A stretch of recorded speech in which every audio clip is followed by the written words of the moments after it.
এই দেখো আমরা এগুলো ধনে, জোয়ান, মৌরি, মেথি সব প্রতিদিন 1 চামচ করে 5 রকম মিশিয়ে, জিরে 5 রকম রান্নাঘরে সব রান্নার জিনিস এই ভিজিয়ে রাখি। 1 চামচ করে 5 চামচ 5 রকম দিয়ে রাখো প্রতিদিন ভিজি। কত হয়েছে দেখো। বৌমা আবার ভেজে এইগুলোকে বেশ গুঁড়ো করে তরকারিতে মশলা দেয়। এইগুলো আবার দেখো, এই আমরা প্রতিদিন সকালবেলায় 4 জন, অনেক তো খাবে না, এইসব ভিজানো জল দিয়ে আমরা 4 জন খাই ভিজিয়ে।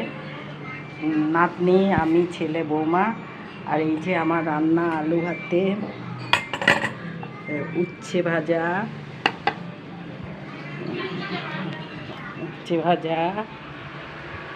আর এই যে সাদা ভাত,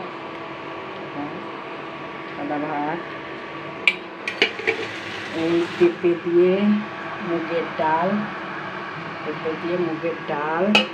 এই যে চাটনি,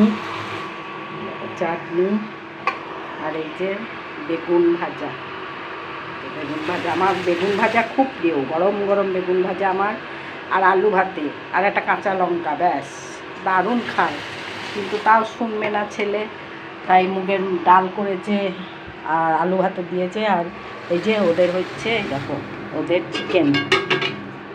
চিকেন করেছে, বৌমা রান্না করেছে আজকে, রূপারানি রান্না করেছে। এই দেখো চিকেন রান্না করেছে।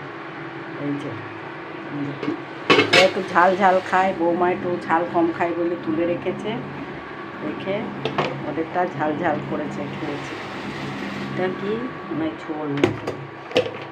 যাক, এই হচ্ছে আমাদের রান্না। তোমাদের কি রান্না হয়েছে? এটা বোধ হয় কবে, এই চিংড়ি মালাইকারি, তাই ছিল কালকে না কবে, কালকেরই, তাই গরম করতে দিয়েছে, ওরা খাবে। কাল থেকে তো আবার আমাদের কাল জন্মাষ্টমী, সব নিরামিষ খাবে। তারপরে পরশু দিন হচ্ছে আমাদের সংক্রান্তি, খেতে নেই, নিরামিষ খায়, তাও আবার ভিজে পরশু দিন, তাই আজকে সব খেয়ে নিচ্ছে চিংড়িটা। ঠিক আছে, তোমরা কে কী রান্না করছো একটু জানিও। আমাদের আজকে এই দুপুরে রান্না।